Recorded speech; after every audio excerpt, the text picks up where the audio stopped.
बिस्मिल्लाहिर्रहमानिर्रहीम, अस्सलाम वालेकुम। मैं हूँ ईशा रानी और शमाल HD न्यूज़ से आपको एक अहम खबर देते चले। इस्लामाबाद हाई कोर्ट में अल अज़ीज़िया और एवन फील्ड की अपील की समाअत 4 साल बाद आज हो।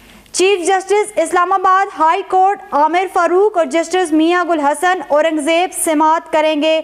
नवाज शरीफ ने 2018 में अपनी सज़ा होने पर दोनों फैसले चैलेंज कर रखे हैं। आज इस्लामाबाद हाई कोर्ट ने नैब को नोटिस जारी कर रखे हैं। याद रहे कि नवाज शरीफ की वापसी पर 21 नवंबर को अदालत ने अपीलें बहाल की थी।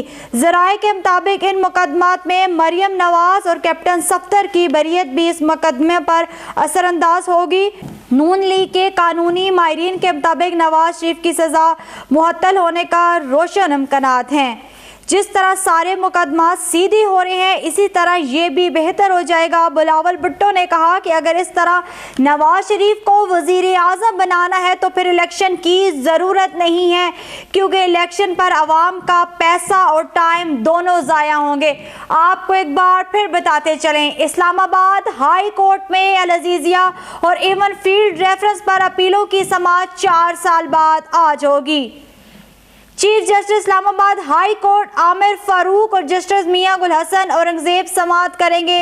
नवाज शरीफ ने 2018 में अपनी सजा होने पर दोनों फैसले चैलेंज कर रखे हैं। आज इस्लामाबाद हाई कोर्ट ने नैब को नोटिस जारी कर रखे हैं। याद रहे कि नवाज शरीफ की वापसी पर 21 नवंबर को अदालत ने अपीलें बहाल की थी। ज़राए के मुताबिक इन मुकदमात में मरियम नवाज और कैप्टन सफ्दर की बरीयत भी इस मुकदमे पर असरअंदाज होगी। नून लीग के कानूनी माहिरीन के मुताबिक नवाज शरीफ की सज़ा मुअत्तल होने का रोशन इम्कानात है। जिस तरह सारे मुकदमा सीधे हो रहे हैं, इसी तरह ये भी बेहतर हो जाएगा। बिलावल भुट्टो ने कहा कि अगर इस तरह नवाज शरीफ को वजीर आज़म बनाना है तो फिर इलेक्शन की ज़रूरत नहीं है, क्योंकि इलेक्शन पर आवाम का पैसा और टाइम दोनों ज़ाया होंगे।